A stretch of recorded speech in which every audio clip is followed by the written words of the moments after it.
Where are you? You're, wow, my sidekick is bossy today. Hey, everybody. Welcome to another episode of Irreplaceable Truths. I'm Dr. G. I have my trusted RVT and sidekick in this adventure, Mallory, with me. Hello. Another surprise guest. Yes, I really enjoy these because I hope you realize how many people you've mentored and stayed with and connected with over your years of practicing and how important mentorship really is. So I love bringing back these people that you've mentored. I love seeing them grow up. I love seeing them grow in their careers. I love to see how much they've changed. And I like to let you give them a hard time a little bit just to bring back the I'll good give times. anybody a hard time. I love giving people a hard time. You have no problem with that. I have no problem with giving people a hard time. So No. we're gonna do a guessing game Okay. today. You get 5 yes or no questions, and I'm gonna leave them up to you. 5 yes or no? Yes, That wasn't one of them. that's one of your. No, I'm just kidding. That's not one of them. What's your first one? Is this person still practicing? Yes. Is this person, can I ask West Coast or East Coast? I'll give you that. West Coast. Is this person,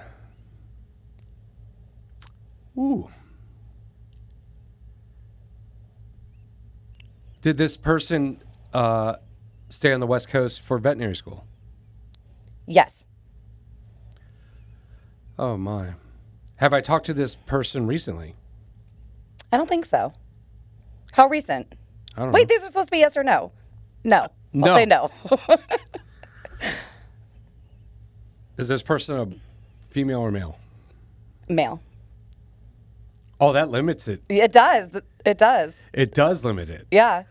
Oh, man. West Coast, stayed on the West Coast. I'll ask you one last question. I think I got it. What? Did this person show dogs? They did.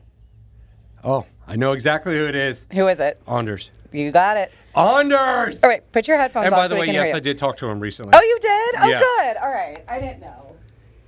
Aunders, what's going on? How are you doing, G? Dude, the sun doesn't come out in Washington, does it? The last couple of weeks it's been real cold and sunny, so but it's going to start raining today. So yeah, not a lot of sun. Oh my gosh. So everyone, this is Aunders. He worked with me. I got to get to know him through Dr. Hamill. You were a big time show dog person. Yeah, one of those people. Yeah. Yeah, you were crazy. You had all those pictures with all those trophies and everything. Yeah. Aunders has been very. He has a very interesting story, and I'm going to let him kind of tell it through the questions I asked. I have to be careful. I still think about how much is said because I still think there's some issues there. But he definitely from day one you could tell that this was going to be a great professional representation of what veterinary medicine was going to be. You could tell that he was in it for the right reasons, and you could tell he was in it for the long haul. So Aunders went to Washington State University, and he stayed in the area. How far are you from Washington State right now? It's about 6 hours, so it's all the way across the other side of the state. Oh, really? Yeah. Oh, so I thought you were near Pullman. You're not near Pullman? No, Oh. I'm near Seattle. Oh, you're near Seattle, even better. So hence the rain and the moisture and everything else that you get, right? Yeah. Oh my gosh. So you graduated how long ago? 2014, so coming up on 11 years. 11 years out. And 11 years right when you graduated. 11 years. Mallory just looked at me and she said that makes me feel so old. Yeah. I think I met you and Mallory in 18 years ago. Oh my gosh, 18 years ago. That is unbelievable. Yeah. Wow, time has flown. 18 years. So You graduated Washington State, and you were one of the ones I could say that could probably handle going right into general practice with how much you had learned prior to going to veterinary practice. I think your education, do you believe, before veterinary school helped prepare you for veterinary school? Absolutely. I mean, I had over 5,000 hours in clinic prior to vet school. Wow. Which is a lot. I mean, I worked during the summer. I worked 70-hour weeks. I just couldn't get enough of it. And I was, I'm not the smartest person. I had to work really hard to get good grades. The first 2 years of vet school, where you learn all the normal and some of the pathology, they were the hardest. Third year of vet school, I mean, I knew the answers to what the diseases were. I didn't necessarily know the pathophysiology till they were explained in class. But teacher would ask, the professor would ask, what's the diagnosis? I raise my hand, I get it right every time. People look, how do you know? I said, well, I've seen 6 cases of it already. I can tell you how to treat it too.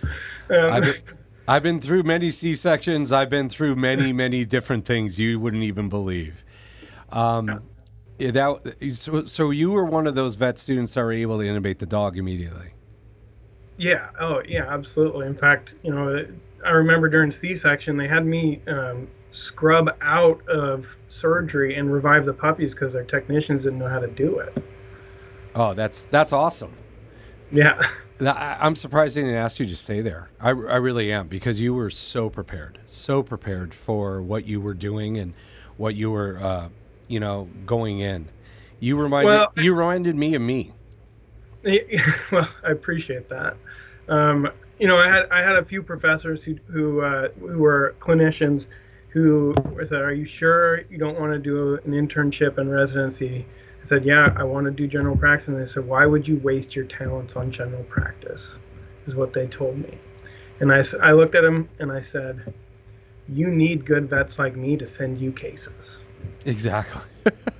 Good comeback, because I would have lost my shit on them, because that's the problem I have, is I really feel as if veterinary schools no longer are they need general practice. We need general practitioners. Don't get me wrong. There is a huge need for surgeons. Absolutely. Now I'm all crying and I'm all coughed up here. But, oh my goodness. Yes, thank you. We'll edit that out.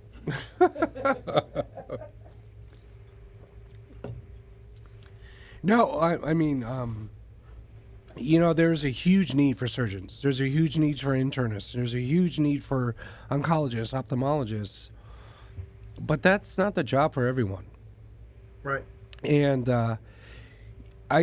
I gathered that you love general practice just because you saw how great it could be.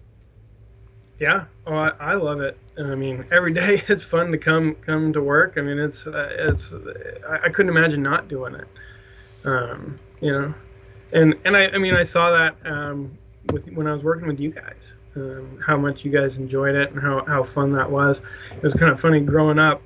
I thought that in order to be a veterinarian, you had to own your practice. I just thought that was, obviously, as I, was in high school and all that, I learned, that's not necessarily the case, but that's what the world it was when I was a kid. It was GPs owned, not corporate owned. Yeah, well, the corporate piece in the last 8 years or so has really changed the landscape of the practice setting. But there's absolutely, I'm very happy to say there is a renaissance movement where people are starting to buy their own practices again and create their own legacies and create their own babies, and it's a very rewarding thing. So you graduated, because I want to go through your story step by step. You graduated veterinary school and you found a job. Yeah. Yep. And this job was a solo practitioner? Solo practitioner back in my hometown, someone I knew growing up. Did you take your animals to him when you were growing up? Yeah. Yep, I did. Okay, awesome. So he was 65 years old. My plan was always to own. That was it wasn't even a question. It was just And there's a few vets in the area that I knew, but he was at the closest age to retirement and indicated that was his goal. And you also had that trust, right? Because he Yeah. was your veterinarian growing up. He took care of your animals growing up. You knew the practice growing up. You probably asked him questions about becoming a veterinarian growing up. Did you ever work there at all growing up? I did work there a little bit, like here and there, but it was more just shadowing and that kind of thing. Yeah. Okay, so you start working there, and what was the handshake agreement you guys had before going in? Yeah, the handshake agreement was, he wants to sell the practice to me, and he thought he had a year or two left at that point. That was in 2014, and that was the plan, and he was apprehensive or just a little nervous about bringing somebody on because he didn't know if we'd have enough business, but he was working some pretty light hours as well at that point. So Yeah, well, he's 65, right? He was. Yeah. I mean, the beautiful thing about the profession is you can work till you're 80. I had Dr. Kacheri on for an episode. He's turning 80 this year, and he's still doing TPLOs, FHOs, and all those fun things because he loves it so much. But for him, you thought for sure, okay, this is going to be a great deal for me. I'm going to be able to go in there. I can build my clientele. I can get the practice going, and then I'm going to be in charge. Right. Okay, so did you get any of this in writing? I did not. You did not. So, take-home message is number one. Handshake deals are awesome back in the Wild Wild West, but handshake deals don't really exist nowadays. Because even if someone says they give you their word, if it's not in writing, it's just worth as much as their word, which is usually not much, especially when it comes to money, because money can divide families, money can divide friendships, and definitely money can dictate people to do, things that are kind of shady. We'll put it that way to keep it PG. Now, when you decided, okay, how long were you there before the conversation of you buying in started up again? Yeah, so after a year, I just casually checked in, and he thought, and his response was maybe a year or two. Same response as at the beginning, right? So then really 2 years in is when I said, hey, what's your plan? And then again, he said a year or two.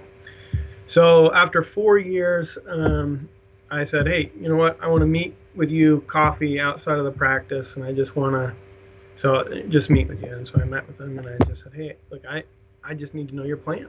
I want to know what your future looks like, what that looks like, because I'm ready to be owner, and that's kind of what we had talked about. And where are you at? And go ahead. How was his response to that? Yeah. So his response to that was, I'll tell you when I'm ready. And I looked at him and I said, no, you've been telling me that for 4 years. I need to know, I need to know. If you need a few weeks to think about it, that's fine. But I'm trying to plan my future, and I need to know where you're at. I like working with you. I think what you've built is great, but that's where I'm at. Yeah, that I had the same type of story. When I came out of vet school, I didn't think I'd be coming out to California. I thought I'd be in the Keys, living the Jimmy Buffett lifestyle. I had a possible job lined up in the Keys, and I was all excited. But then, of course, I met my wife at the interview, and she always wanted to come back to California to work with her dad. So I found a job while I was doing an externship, and he was really excited to get me on.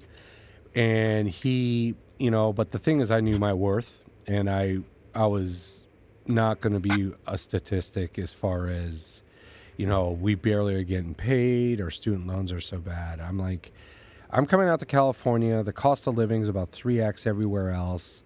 I really need to be paid correctly. So he made a deal with me. He's like, you increase my gross revenue by $500,000, I'll give you 20% of that.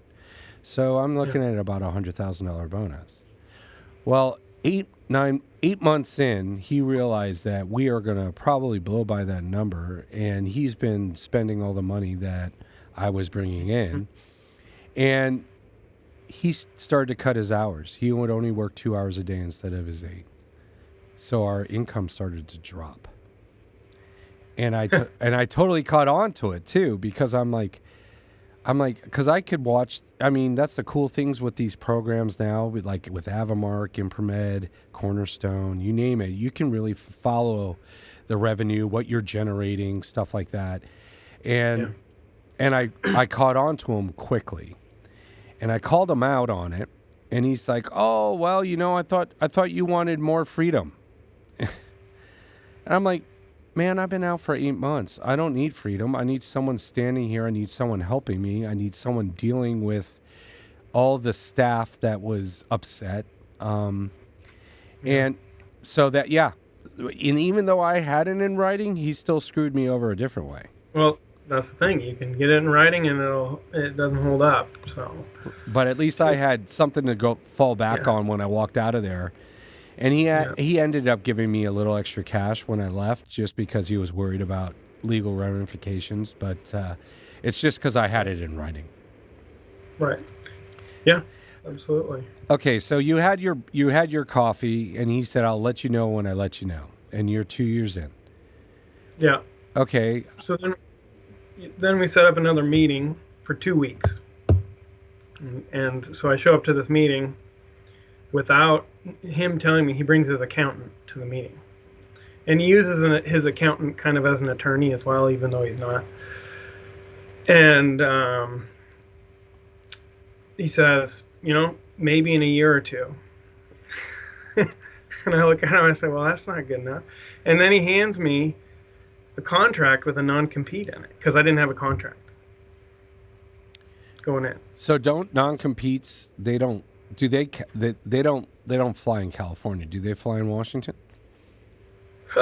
At that point, they potentially did, but I didn't have one. I didn't, and so he hands it to me. I said, "I'll get back to you." So I just ignored it, and so a month goes by, and I mean, granted, so I increased his revenue by 3 times. Correct. And he didn't change his hours. So he was doing well. Most money he's ever made in his life. He didn't even know you could do this in veterinary medicine, where you could actually do good work, charge appropriately, treat the patients well, and win, and everybody wins, right? Correct. And he paid me for it. I was doing well, because we did a based on the gross, or on my percentage of like 20%, just like you, and so he asked me, just casually sitting there, "So are you going to sign it?" And I said, "I'm not." And he said, "Well, what are you going to do?" I said, "Well, I'm going to keep my options open."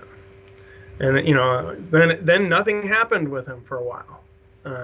He didn't come back, because he knew he was stuck. Correct. Right. And so then I went on this exploration of what would it look like. I liked this practice. I wanted to stay there. But what would it look like if I bought another existing practice? And so I looked at that. There was a guy up the road who had a practice, and he was ready to get out. He was younger. Turns out they had the same accountant. and so we got into it a little bit, and then that accountant shows up for me to do an exam on his cat at the clinic, scheduled an appointment with me, didn't pay for it. And the whole appointment of his quote-unquote sick cat was, "You don't want to buy that other practice. It's got all these problems." Wow. Right, which is, I mean, he really breached both clients' trust in that. So then things got a little bit weird for a while. So then I said, well, what are my other options? I said, well, I could do a startup. At any point were you thinking, this guy is dragging his feet because he's trying to raise the sale price on me by the business that I'm creating? Absolutely, right? And that's what I was worried about. That's why I said, if you don't know when you're going to retire. Let's set a price now. Okay, good. And he didn't want to do that. Of course not. Of course. Yeah. So I looked in, and I'll tell you what, I met a family friend who is a contractor, and their specialty is actually building out veterinary clinics. So I met with her and I said, what would this look like? Just is it even possible? I didn't know at that time. Turns out that they had an opening in one of the buildings that they owned. Tenant was leaving, and they've known my family forever. My mom watched her kids in daycare, and they wanted to see. They wanted me in there. So this happened real quick. They got the build out done in 55 days. 55. How many square feet did they build out in 55 days? 2,800. 2,800 square feet. Okay. And so they got it done, and it just went boom. They said, they had people that were available to, like the banker. They had here, talk to this guy. All these veterinary specific things, because that's what they did, and it went quick, and it just happened. I mean, it was one of those things where I was just looking at what are the options, and then it became, I actually could do this. Okay, so during those 55 days, you're still working for your original doctor, and correct. And you were keeping your mouth shut that this is happening, correct? Right. Was there how did you deal with that emotionally, like mentally, physically? I could imagine it was so draining because you're like, hey, I'm leaving this place. Right. So I did a couple things because I really wanted to be ethical. I wanted to, so I didn't say anything to any clients, not at all, because to me, that's not fair to his business, even though I felt like I earned those clients, right? I did not say a word. It was my wife and I and my parents and her parents, really. Those are the only people that knew about this the whole time. And the people building it out. And the people building it out, which some of them were clients, so that was a little awkward. But they are also people I'd known my whole life because I grew up here. My dad taught first grade for 40 years at the same school here. In fact, the theater at that elementary school is named Thorson Theater after him because he did a lot of musical stuff. So really entrenched in the community. And I would say it was hard because I was excited. Correct. I mean, this is something I've been looking forward to my entire life. And, I look back now because I met with the contractor on December 3rd of 2018. My daughter was born December 6th of 2018, and she was 3 months early. I remember that. Okay. So we were in the NICU every day. So I would wake up 4 o'clock in the morning. I'd drive to the NICU, which wasn't too far away, go spend some time with my daughter. Then I'd stop by the job site to see how the build is coming along. Then I'd go to work. Then I'd stop by the job site again on the way home. Then I'd go back to the NICU, and I'd get home about 10, 11 o'clock at night. All the time doing all the different paperwork and pro formas and all that stuff for what it would look like to do a startup. I remember in school they said, don't do startups. That's a bad idea.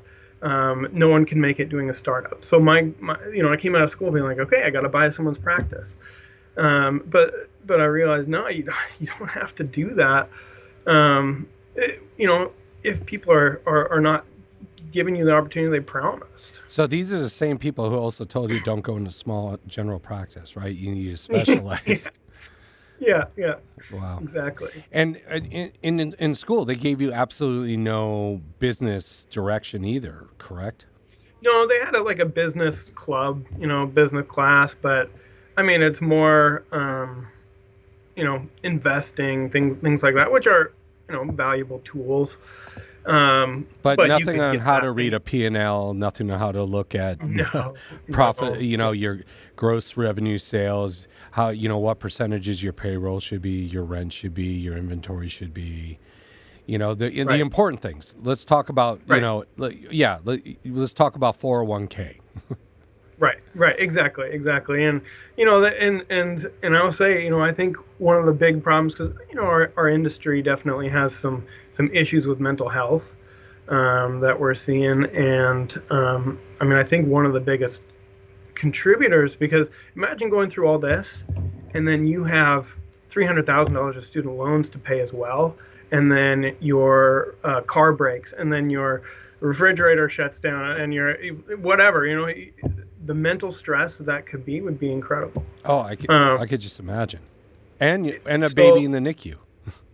and a baby in the NICU, right? And that's where I think in our profession we get to our breaking point, right? Luckily, I paid my loans off in a year and a half. Because you were grinding and hustling. Because I was grinding and hustling. And you know what they tell you? They tell you don't do that. They say invest in the market because you can get 10%. Your loans are 3%. And while that maths out, what the math equation doesn't equate for is peace and stress-free. Because you get out of school, they say, well, you should buy a car, you should buy a house, you should buy all these things. I drove my 2000 Pontiac Grand Am for 5 years. That thing that I drove when I worked for you, that thing, the windows didn't work, Yes. the air conditioning didn't work. In fact, the windows would fall down, and I had to use a shim to keep them up. And I'm out there making, a good amount, 6 figures, and I'm driving this piece of crap car, and why? Because I knew if I got out of my student loan debt, I could do all those things and buy a new car. Yeah, but you got to remember too, though. I had a financial guy on one of the episodes, and there's good debt and there's bad debt. So, Sure. I just want everyone listening to understand that if your 2000 Pontiac Grand Am has windows that doesn't work and your air conditioning doesn't work, it's not bad debt to go buy yourself a small SUV or, something, or a minivan if you're starting a family or something like that. It is bad debt if you go buy the Porsche. Or the Corvette. I mean, if it's something that makes sense, like a pickup truck or something like that, that's still good debt because you're still going to use it. You still need it. I would love to know how you were moving stuff into a new build with a Pontiac Grand Am. I shoved all my stuff in there, and I just got it done. I borrow trucks. I mean, I'm also the guy that in vet school over in Pullman, I wouldn't turn on the heat till I could see my breath inside. I was living cheap. I had, my budget for groceries was $100 a month, and that's why I only had $150,000 in student loans instead of, $200-300 that people are having now. Yeah, $100 a month. Wow, that was 7 years ago, 8 years ago.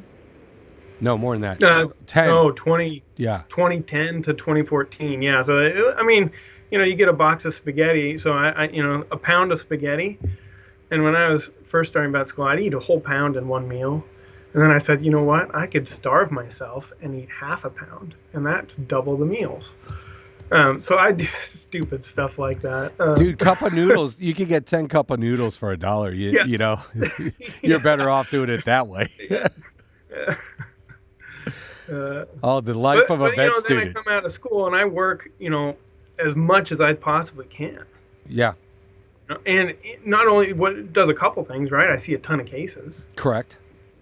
I get to do a lot, and I was doing PUs on cats. I was doing like, hey, I want to learn how to do this. Let me do this, and doing everything I possibly could, and it was good for me learning wise. I enjoyed it, but it also was able to help speed up my debt payoff. Well, even though this guy was probably not the cleanest of all business people, he was still a good mentor to you. Yeah, I mean, he was a good veterinarian, a good surgeon, and I really respect him. I still do. It's tough to say that just because he's put me through some things that are tough, but I'm better for it, for sure. Oh, we're not done with your story yet, so don't think you were getting out of it because it gets juicy. We're kind of getting to the climax right here. Okay, Yeah. So 55 days pass. Yeah. When did you? How many days did you give him before you were leaving? So the day before I was putting in my notice, sitting in the office in the morning, he said, "When are you going to tell me? When were you going to tell me?" So the word got out. Somebody, somehow, don't know how. I have suspicions, but I don't know how. And I looked at him and I said, "Tell you what." And Plausible deniability, right? yeah, right. And so I said, "Well, I was going to tell you tomorrow." I had a letter already signed and written in my car, a resignation letter, just thanking him for all the years and for employing me and all that stuff. And so then that was an awkward Friday. I bet it was. Because that was in the morning, and I didn't talk to him. He didn't say a word to me, and we were fairly close. I mean, sharing cases back and forth and all that stuff. So I didn't hear much the rest of that day. And was it a 2-week notice? Was it a 30-day notice, or was like I'm Yeah. out of here? So I was going to give him 2 weeks because I suspected it wasn't going to go well. Yeah, that's a good suspicion. I mean, very good suspicion. yeah. So for me, like I would have loved to give him more notice, Right.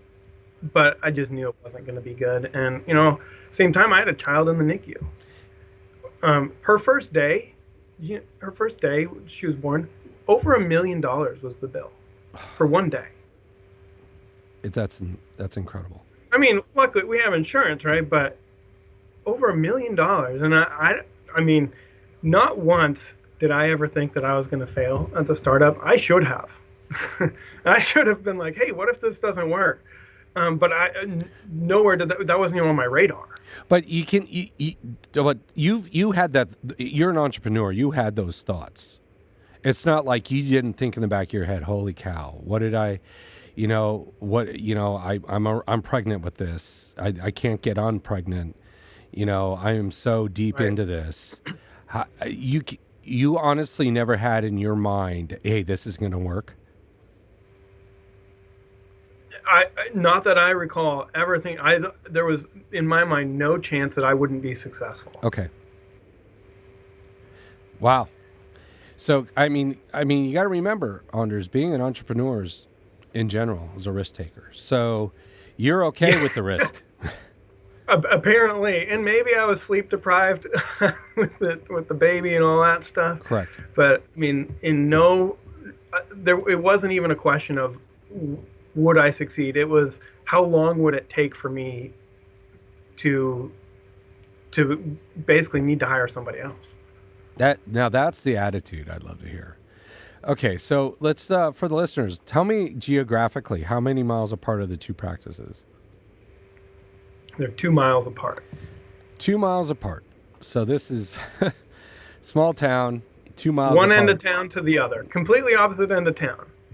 Oh, wow. Okay, so 2 ends of town, and here you are.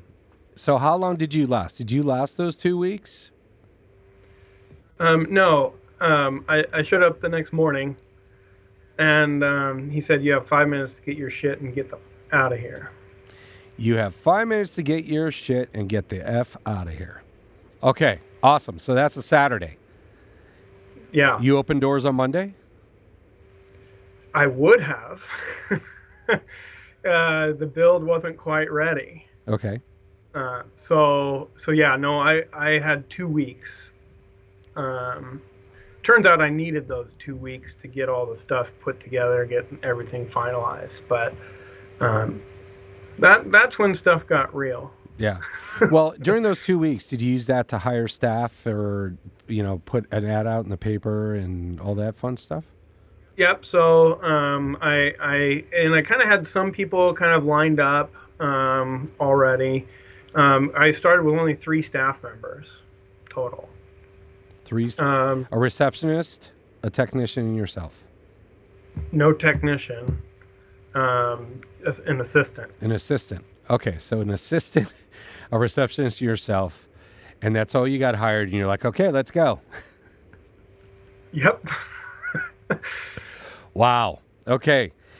You know, and I hope all the listeners are listening to this, because this story is proof that resiliency is a must in our profession. You're not going to always go into a practice that has the RVT. It's not going to have the 4 receptionists. It's not going to have the other doctor. It's not going to have the kennel staff. It's not going to have all the things. So, and especially if you're the entrepreneur, guess what? You're all those. You're the manager, you're the entrepreneur, and the doctor, and the kennel boy, and the receptionist. So how many times did you answer the phone the first couple months you were open personally to make appointments? You know, not many. Oh, good. Not many. You know, it's one of those where I was doing blood draws. Okay. All the fecal, you know, I was reading fecal, I was doing all the things. Which, you know, I guess, you know, I look back at the practice I started at. They didn't have a LVT when I started there. They did end up getting one, but what that made me do is learn how to do all that stuff and get really good at it. I mean, I could do it already because of the hours that I put in before vet school, but to me, the doctor needs to be the person that if the technician can't get it, you have to. There's no option. Correct. And maybe, you know, I don't draw blood very often anymore, but if they can't, I have to do it. The buck stops with you, dude. The buck stops with you. Yeah. So to me, I did develop those skills, and so I said, you know what, I can do that still in this startup. You know, I'm not going to go out and spend, you know, all the money that I don't have on staff, you know, and we grew quick. Okay, so Dr. Slim Shady, when does he get involved again? Yeah. So 3 weeks into me being open, I get a demand letter for $1.8 million. $1.8 million. So at least you know what he was going to sell the practice to you for. Yeah, right. Yeah, $1.8 million. Had a guy show up in my lobby with a gun to serve me these papers. And then all of a sudden you're like, okay, I got to find an attorney. Yeah, freaking out. Yeah, freaking out. Wow. Did you have any family connections for an attorney? I didn't. One of my employees, her dad was an entrepreneur as well, so I gave him a call and I said, hey, do you have anybody? So you started to use network, which is very, very smart. Yep. You got to use a network. Yep. Yes. Yeah, business attorney, right? And you know, I'll tell you what, I did have a family connection who was a judge in the county. And so I called her as well.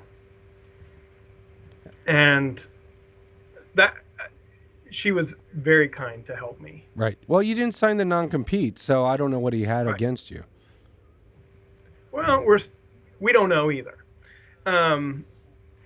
So I will tell you, though, that first attorney that I went to, he kind of used some attorney tricks that, you know, he said, oh, this is a little, you know, you could be in some trouble here.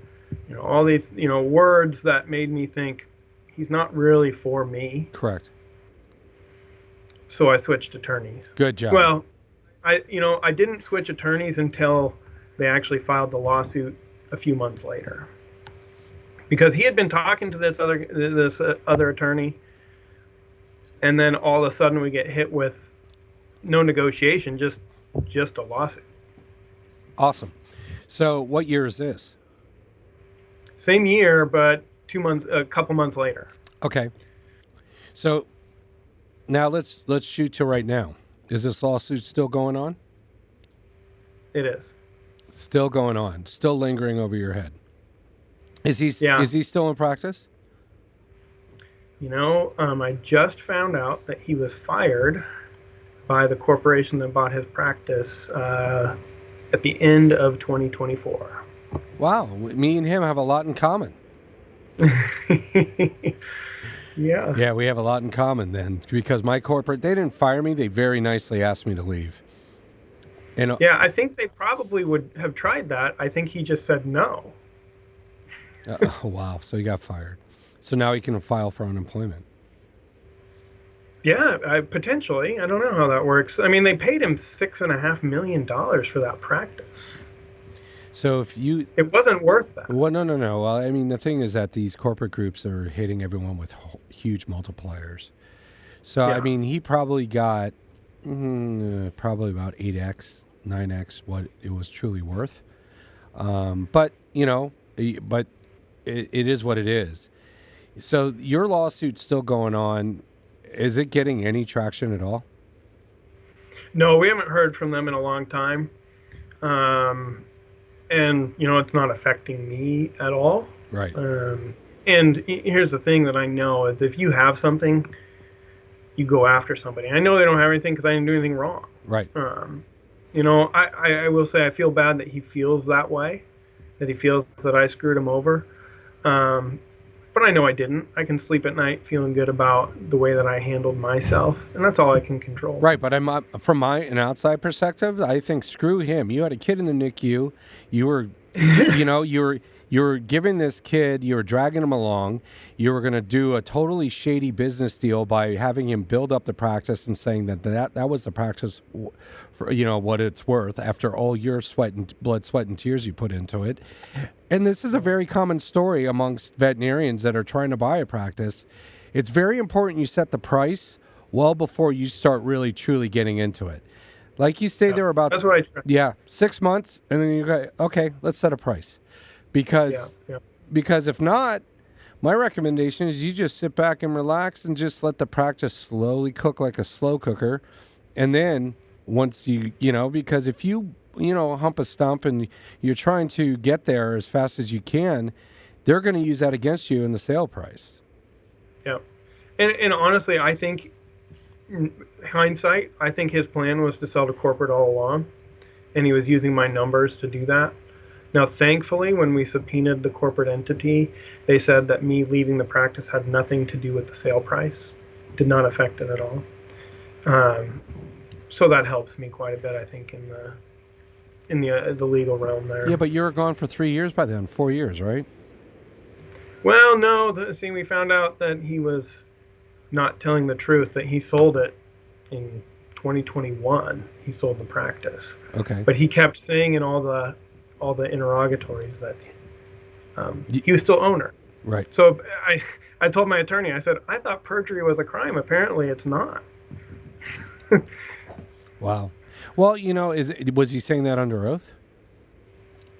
Interrogatories are factual. You sign your name under oath. Oh. But it's not a crime, apparently. Well, it was funny because I don't get into politics, but I thought it was a MAGA hat, but it was actually a hat that said "Make crime illegal again." I thought that was pretty funny. Yeah, right. So, oh man. So basically, now let's get to the rainbow side. Yeah. How's your practice doing? It's fantastic. Perfect. I mean, honestly, it's the best thing that could have happened to me is him saying no. Yeah. Sometimes no is a good thing. It really is. Yeah. Have you hired any associates? Not yet. Are you looking? Not yet. I am looking. And how's that job search coming? I've had a few people that we've looked at. And for whatever reason didn't work out. They wanted to go to a different area of the country or whatever. I have a good team. I've got 3 LVTs now. I've got 2 receptionists and all the time, so a rotating schedule.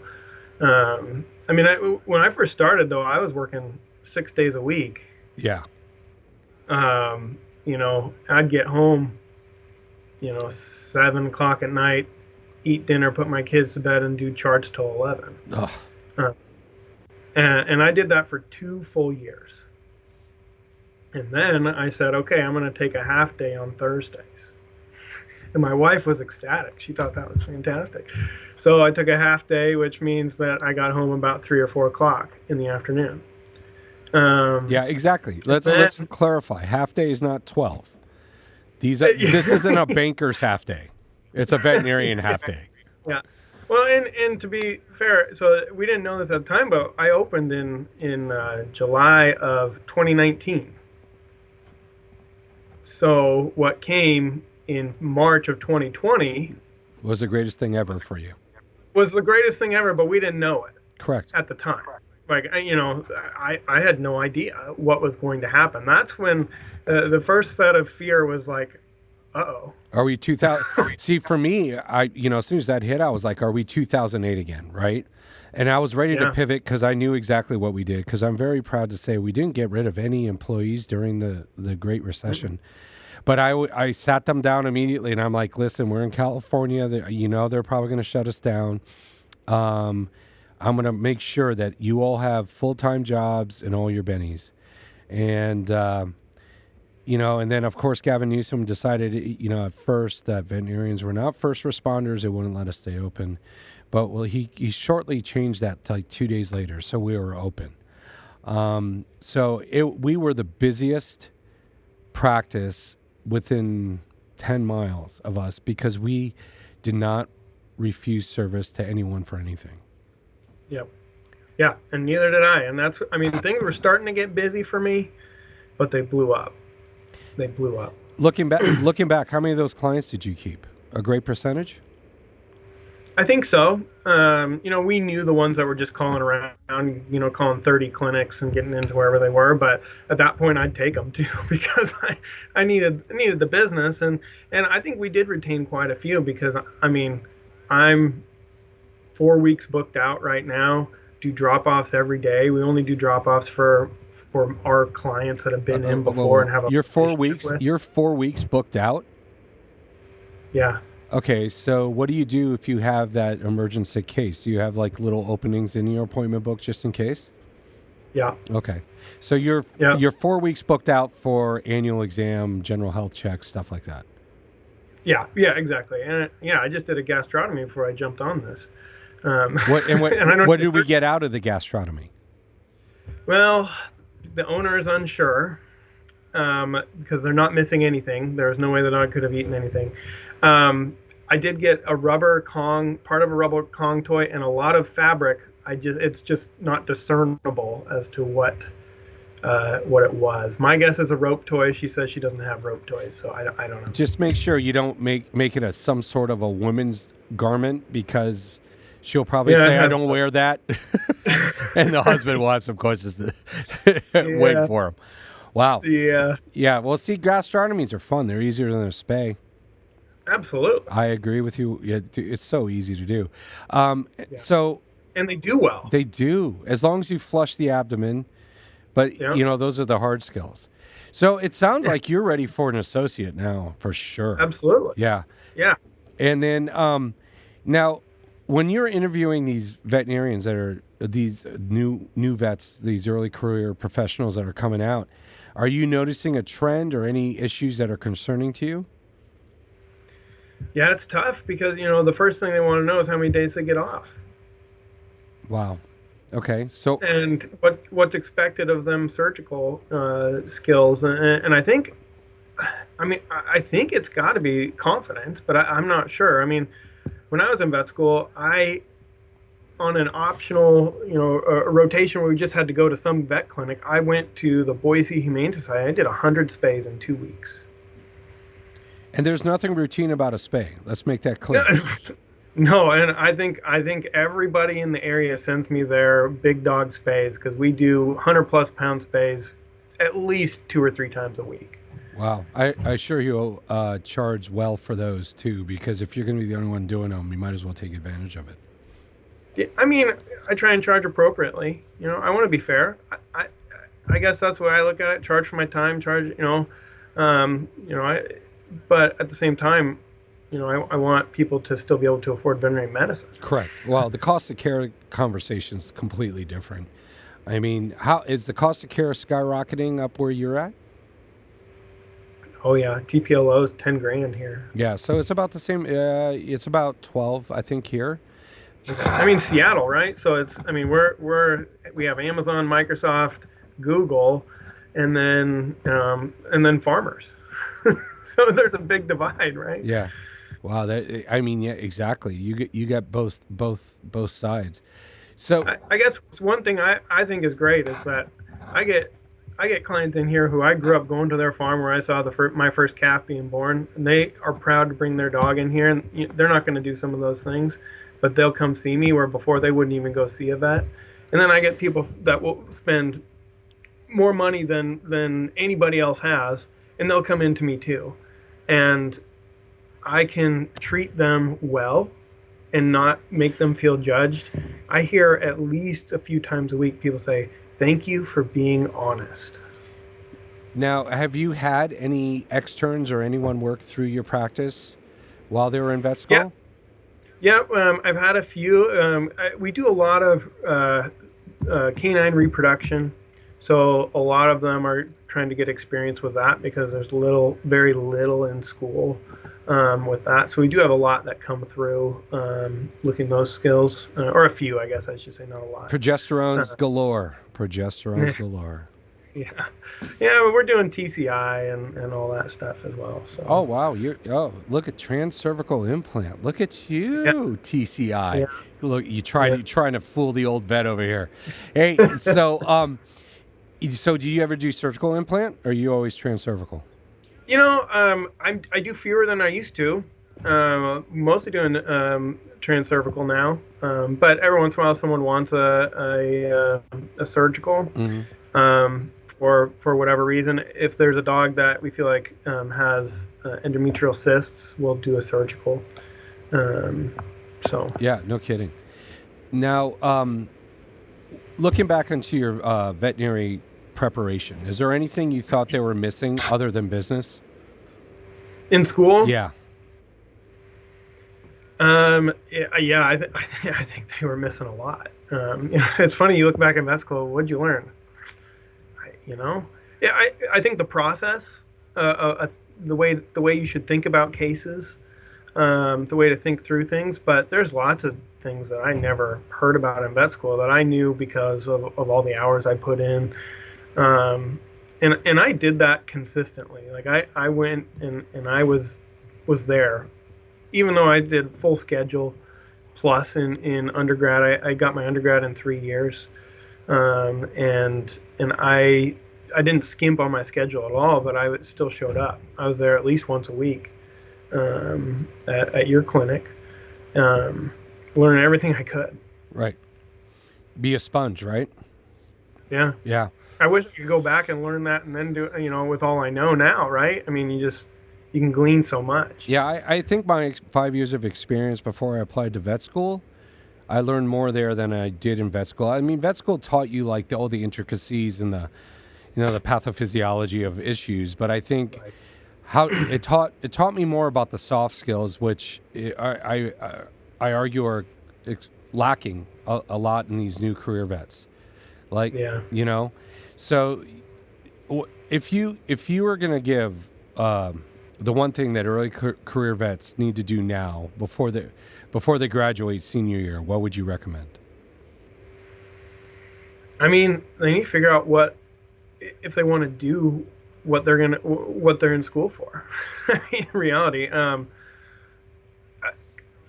mentioned earlier our profession has some burnout issues, right? Correct. And I think we have a lot of really bright individuals that go to vet school. These guys are way smarter than I am. They can pass the test. They can talk to you about how things work more than I can even understand. Right. But at the end of the day, they get out and they're like, "This is it." Correct. I get an empty anal gland.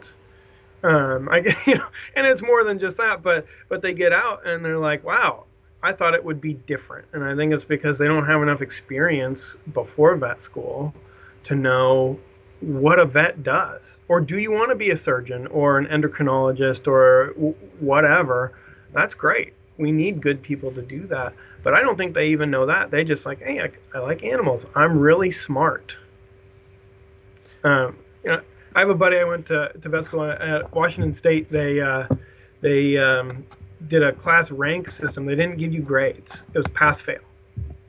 And their goal with that was to try and reduce the competition, to not make it about grades, but make it about learning. That was the goal. I think all But think all graduate programs should be pass fail. By the way, okay, because yeah. your grades So don't matter. Come on. no, they don't. They don't. So we started with, I believe, 99 kids in our class, and we went to at the end of first semester you could check your class rank, and they did that for people that wanted to do internships, and so you could you were ranked whatever in your class.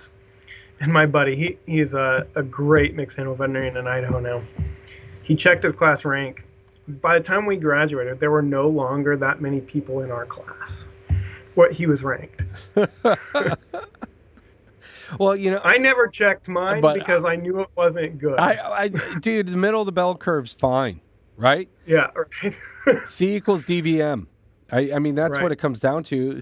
I mean, because I would sit there and like sit in virology class, and I'm like, really? Do we need to know all the ins and outs of a virus? Let's just go over what the virus is, how it attacks, how you take care of it. Like, do I need to know it's an mRNA encapsulated, enveloped, or whatever virus? No. Somebody does, but not me. Right. And if those people should go on for their PhD after vet school. Yeah. Right. So, yeah, I think there's some, I don't know if they need to change the classes around a little bit. I think they need to do a lot more basic business stuff. I think they need to do a lot more soft skills stuff. Communication, emotional intelligence. I think veterinary schools need to have interviews no matter what. And I really do think veterinary schools need to increase the amount of hours required prior to applying. Absolutely. I mean, the fact that there's veterinary schools now that still accept students without any hours at all. Some schools are 100 hours. You won't know anything in 100 hours. Right. Yeah, I have an employee who just started vet school. You mentored one into vet school. Yeah. All right. Yeah. Welcome to the club. So, yeah. So no, it's pretty exciting, and she's pretty excited. But she applied 3 times, and I tell you what, she's going to be a fantastic veterinarian. She has the soft skills, which I can't find in anybody, hardly receptionists or anybody. She did not get into Washington State, which would be in-state school. And I said, wow, they are missing out. And I said that in my third letter to them, a letter of recommendation, is if you don't accept this person, you're missing out. Because you can be really smart and diagnose a patient correctly and be a bad veterinarian. Oh, because you'll piss off every client that comes in to see you. Yeah, and you may not treat them right because you didn't actually listen to the client. Right. I would really love to do a research study, especially now with the younger generation of veterinarians. I would love to just do a case study where veterinarians have to explain it verbally, and then the same veterinarian can text it via Snap or text or social media what's going on, and see which one is clearer. Because I really think that's kind of the problem. Now, if that's the case, we're not going to be able to change how we communicate, but maybe we make it part, hey, not only am I going to explain this to you, I am going to write this up and snap it to you or text it to you or email it to you. So you have 2 ways of getting it. I think that would be an interesting study to do. Maybe I'll do that as my postdoc. That'd be fun. Choose one big busy hospital and have all these interns have to explain it first verbally and then via some digital way, and see what they have to say, because I think there's a loss in translation there. You do need to sit there and listen to the client. It's okay to cut the client off at times too if you need to. But the one thing is to learn how not to let the client dictate or drive the direction of the conversation. Yeah. No, I had even a case last week. Dog comes in. They say it's not vomiting. I say, okay. but it's just not feeling well, not eating. So I ran some blood work on it, looking at the blood, and well, the chloride's low. Like, are you sure this dog isn't vomiting? I think this dog is vomiting. Like, no possible way it's vomiting. I said, okay. Well, so it, took X-rays and a little bit of, you know, hazy abdomen, not your great serosal detail. I'm like, I think this dog has a foreign body. They say, no way. I say, okay, well, we need an abdominal ultrasound. So, sure enough, had a foreign body. And peritonitis. Yeah, and peritonitis. Well, yeah. We'll throw that but one it's out like, there. You know, it's like, well, I have a story. My wife, this happened about 2 months ago. She's like, this dog got into marijuana. I could totally tell it's gotten into marijuana. And she goes up and she's like, is there any chance, your dog could have gotten into cannabis? Oh, no. No way. We don't have that. No. Back in the day I understood because people thought we would call the cops. But nowadays it's legal. No, we don't do that. The devil's lettuce, don't go near it. So then, so she walks him back and the dog vomits and it just reeks of cannabis. So she goes and gets the owner, and the owner comes back, and she can smell it immediately, and she's like, yeah, I guess it did get into our marijuana stash. Yeah, I actually, it's funny because I had a similar marijuana story where I had a puppy. It was a Doberman puppy, and it, marijuana toxicity. So I said, and the guy's like, no way. I said, okay, well, I'm going to treat it that way. I'm going to give it some fluids. Puppy got better. Next time the dog comes in, I just asked him, the guy's like, what do you do for a living? He's like, oh, I run a grow. I was like, oh, yeah. Oh, my gosh. I run a grow. I have, 400 acres of marijuana plants, but there's no way this dog. You get some crazy stories, but it's fun though. I mean, God, veterinary medicine is so awesome. It is because if you're able to sit down and have these types of conversations and laugh about it, that's what makes veterinary medicine fun.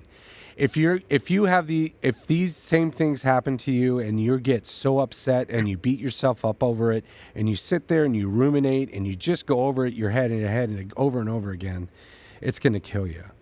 So absolutely, it will destroy you. It will destroy. I don't care what profession you're in. It will destroy you. What did you? And last question for you. What was your go-to, especially with all the crap you're going through with, Dr. Shady, to get back your mind. What would you do for mindfulness or to get it out of your head? Yeah, I mean, conversations certainly with my wife. I'm a Christian, so I read the Bible, pray, to really help clear my mind and give me some peace, right? And then, also just remember that, hey, you know what? I did nothing wrong. And I'm doing the best I can every single day to help pets. And I love this profession so much that, to me, it's not work. I show up and this is just fun. It's like, oh man, it's been a while since I've seen one of these, or it's fun, and every case is a little different. You have the clients that tell you too much, or the clients that don't tell you anything. You build these relationships. I had a dog that the owners called and said, we think he's painful. I said, well, bring it in. And we took a look at it. By the time we got here, it was dead. Wow. And I'm just like, well, there's obviously more going on than a little bit of pain. And I was in surgery at the time when, I just said, just bring it in. I'll look at it after I finish surgery. And so the owners, they left. And so I called them afterwards. And we talked about what we think could have happened, whether it heart or whatever. And, ruptured splenic mass. Something going on. And they said, you're still our favorite veterinarian. And I did nothing for them. And to me, that made me feel like, hey, they trust me, even though something real bad happened. Well, you know what you did first? You said, just get it in here, please. Your office didn't say, he's kind of busy, maybe on Thursday. You know what I mean? Yeah. You got them in. You were there. You made yourself available. You know, and they got to understand you're obviously a very busy practice. And, you know, all you got to do is make yourself available for these clients and communicate, and that will build the trust. And if you build the trust, And care. it will save your ass in the long run. Yeah, and care, right? Care about them, or make them think you care at least. Right.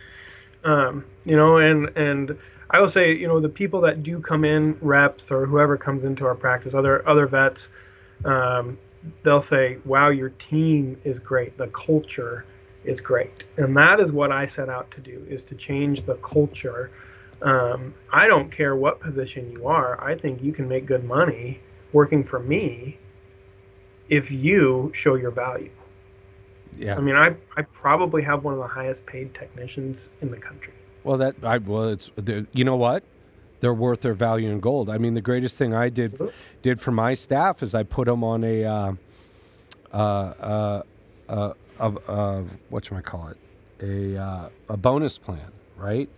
Where they basically, you know, I compared September of this year to September of last year, and whatever plus we were up, I divided 10% of that plus amongst all of my employees. I mean, they would get bonus checks, and you know, for $1,000, $1,500, and the profit sharing idea is huge, you know, and especially for them, because people have to understand these receptionists, these assistants, these kennel people, they could probably get more money working for Starbucks, McDonald's, stuff like that. Yeah. But they love the culture, they love the practice, they love the clients, and if you're a decent human and a great veterinarian and you treat them well, they will go to the end of the world and back for you. Absolutely. And that's, I mean, I hope that's our biggest take-home message. That and get everything in writing, right, Aunders? Yeah. So, but dude, I want to thank you. Yeah. I want you to get home to your family. Go check on that gastrotomy. Yeah. It was so, I want you on again because I really love your personal story as far as like, you're like, I knew going in that I was going to have to work my butt off, work my tail off, put all these hours in the front so I could start enjoying it sooner than later. Yeah. You know, and I understand the work-life balance and all that. And as I've been telling, you know, my guests, I'm like, if you look at your professional identity, that's what do your values actually match up to the values of what it takes to be successful and happy in the profession? And if work-life balance is your number one value, I don't think the veterinary medicine's for you. Right. Absolutely. Or no. Let me take that back. Clinical veterinary medicine is not for you. Yeah, you could be a radiologist.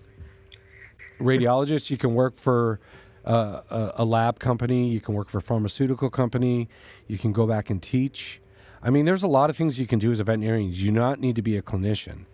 But there are certain values that are very important that to you, because they're your own personal values, but there are certain values as well that the profession holds that are important to become successful and happy in what you do.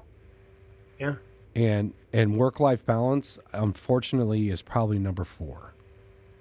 Right. And you can achieve it. It's just when you have a whole bunch of stuff that you have to take care of up front, take care of that first. You may have to work harder at the beginning, and you should probably, because you're going to be a better veterinarian if you are. Now, I'll tell you what, I was real worried about closing on Saturdays. We closed. But, you know, 2 young kids, it's like, you know, I want to be home for them. I work long hours. So I already had my half day Thursday, you know, where I get off at 3 or 4. Yeah. And so I closed. Revenue went up. Because your appointments didn't spread out. They knew you were closed on Saturdays, and then all of a sudden they started to book your Monday through Fridays. Yeah. So revenue Correct. went up. And you know, I get to see my kids Saturday morning. We have a dog named Waffles. So Saturdays are waffles with waffles. And they, you know, they love it. They love it. They love yeah, it. 2 and You'll never 2 get and it back. 6, right? And it's totally worth it. Well, yeah, my daughters now are, I got one out of college, one almost done with college, and another one going to college. And I mean, that's the whole thing. This whole conversation started with you met us 14 years ago. Yeah. That's insane to me. So 18. 18. Holy Jesus. Yeah, that's crazy. So anyways, Aunders, it was great talking to you. I'm going to have you back on 1,000% because I really love talking to you. I think your story and your vision of the practice is basically you're living, you truly as I want to say young, but as an earlier career professional are actually having the same route that I did, which made you fall in love with the profession as much as it is. And it's more of a passion now, Absolutely, right? yeah. It's not a job. No. It is not a job. No, not at all. So, all right, everybody. Aunders, thank you. Yeah, thanks. And we'll see you next time.